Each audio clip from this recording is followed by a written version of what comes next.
So my name is James Marshall. I'm a fire prevention officer and a fire investigator in Perth County. And we cover approximately, or I cover approximately 1,400 square kilometers. Over my career, I've been to approximately 50 barn fires, agricultural fires, and investigated them. Or I have been in part of 5 different hog barn explosions, where it goes from virtually nothing showing to the barn being level. One of the things that we found with our large scale swine barns are the manure storage in the bottom.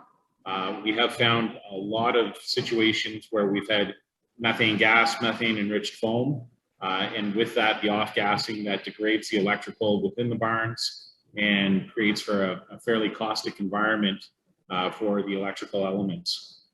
So recently we had a large-scale organic barn that was being used for storage, so a large drive shed. It was housing 4,300 large square bales. By the time we were notified of the fire, it had already extended to the point that it was through the roof, and we had a collapse occurring of the roof elements. In getting there, having it already through the roof, having lightweight construction, for fire crews, it's very difficult to have any success in trying to save product. It was a fight that we had already lost before the tones went off. One of the biggest issues that we face in the fire service when we get a structure fire call is time.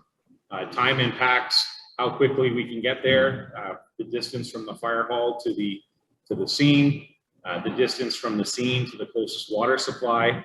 And then once we're on scene, there's different elements that can slow us down.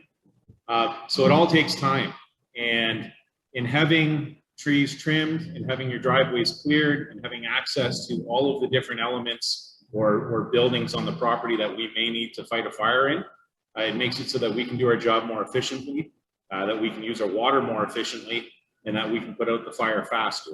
It is not uncommon for us to find issues of poor housekeeping, whether it's sawdust into electrical outlets, whether it's, I'm just going to run this extension cord and use this for a little while, but it's still there 9 years later. Complacency kills, and we hear that across all kinds of messaging, across all kinds of platforms. And what we would ask is just to take a look and see what kind of risks there are. If you have bare wires that you've been looking at for years and somebody ought to fix that, well, it's probably something to get an electrician to look at and not to kind of fiddle with and give it a Band-Aid fix, because it's often the Band-Aid fixes or the I'll get to that laters that cause the fires. Anyone who wants to have fire prevention inspection done at their farm or at their agricultural properties, reach out to your local fire department. We love getting called. We love going out and seeing what we can do to help keep their farm safe. We are more than happy to come in and help you see what steps can be taken to ensure that your employees are safe, that your family's safe, and that you're safe.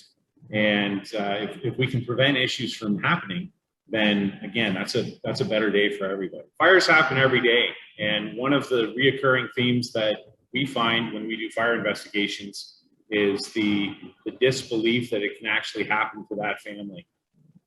Fires can happen to you any day, and you need to be prepared for it. We constantly preach smoke alarms, having them outside your sleeping areas, having them on every level, making sure that they work, making sure that they're in date, less than 10 years old. And we still find people that don't do that. They have the belief that it can't happen to them, that it's always going to happen to a neighbor or somebody down the street. It can and may happen to you. And any step that you can take to make sure that your property is safer and that your family is safer is time well spent.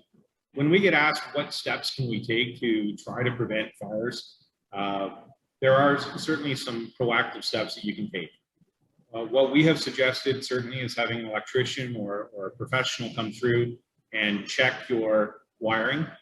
Any steps that you can be taking, any products that are out there that can give you a proactive alert, like some electrical, loss of power, the thermal imaging of bearings and whatnot on your equipment, anything that you can do to give you a better peace of mind and perhaps start creating better practices can help prevent you from having to deal with the larger losses. And that's a win for us. It's a win for the farmers. It's a win for the fire service.